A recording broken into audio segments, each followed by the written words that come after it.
What's going on, everybody? So I'm back today to do a spotlight episode. I do these every now and again where I will review a movie that's a little older that I watch just kind of out of the blue, and if I really enjoy it a lot and feel like taking the time to talk about it, it's because I really cared about it and thought it was amazing. And this was one that I watched on a whim that turned out to be an instant favorite for me. I feel like the more I watch this, the more I'm going to love it.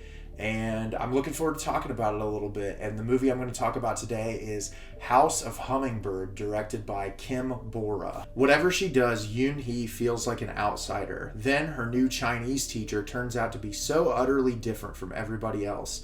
A compassionate and meticulously told narrative of a seemingly regular summer that leaves nothing unchanged. This is another coming-of-age film, and I just talked about Turning Red, which was unfortunately not at all what I wanted it to be, and it was a little disappointing. And I'm a big fan of coming-of-age films when they're done right, and this movie is just phenomenal in every way. One of the reasons to that is it feels like real life. The pacing is so meticulously crafted to where each scene feels like a snapshot into a real person's life. It takes its time, but it never overstays its welcome, which is what I love.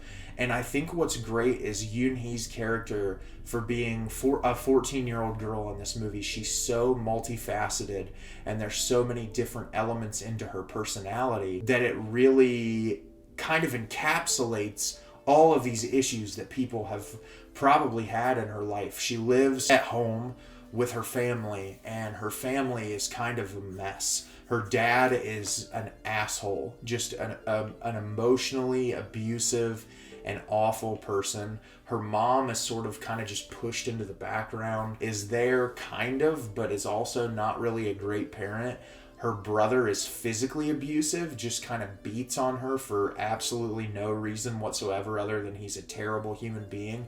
And the only person in her family that she's really close to is her sister, and they share a room together, but her sister is kind of distant. She's sneaking a boy into her room all the time, and they communicate sort of, but it's not like they're best friends by any means. And then in her school, she goes to this private school where they all wear uniforms, and she has one friend that she is really close to, and they spend a lot of time together.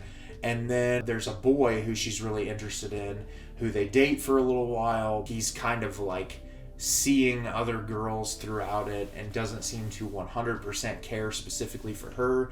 And then there's a young girl in her class that starts showing interest in her romantically, and that adds a whole nother facet into this film.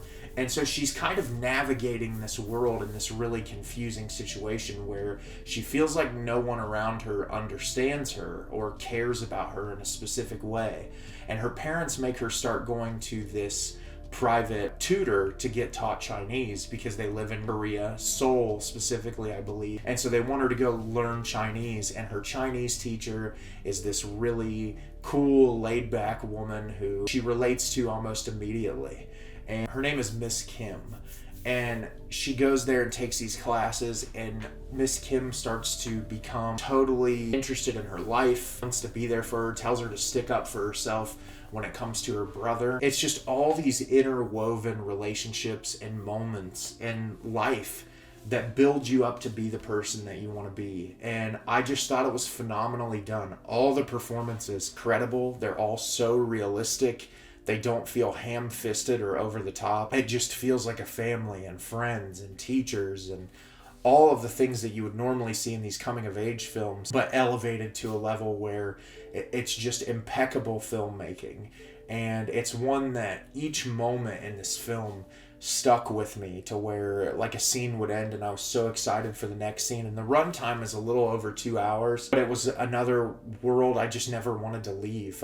These characters and their situations are so fascinating that you just never wanted it to end. The cinematography in this movie is beautiful. There's a lot of attention to detail in every single shot. The environments are gorgeous. It's a really meticulously crafted film, and one of the things about it, I don't want to get too into detail into discussing each and every single conflict that occurs because I think it's just so worth going in and watching it blindly, especially the third act, which pans out in a way I never would have expected. It's just such a well-crafted movie, and it looks so beautiful, and it's one that I'm going to add into my regular rotation. It is streaming on Prime Video right now, and if you have Prime Video, I would highly recommend you just go watch this. It's such a beautiful film. It'll definitely move you and make you feel something. I can 100% guarantee that.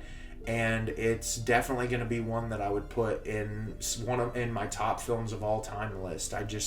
It's one that really stuck with me, and I look forward to hearing what other people have to say about it when they watch it. So have you seen House of Hummingbird? Did you love it? Did you hate it? Leave me a comment down below and let me know what you thought. I thought this movie was absolutely beautiful and so well made, and I can't wait to hear what other people think about it when they watch it. As always, if you could like the video and subscribe to the channel, it helps me out a lot and lets me know the type of content you're looking for. I'm constantly putting out new videos, and I look forward to getting those out there for you. There's a lot of new movies I want to go see that I still haven't got around to watching yet, but I'm going to keep pushing that content out there for everybody. And as always, everyone, thank you so much for watching, and have a great rest of your day.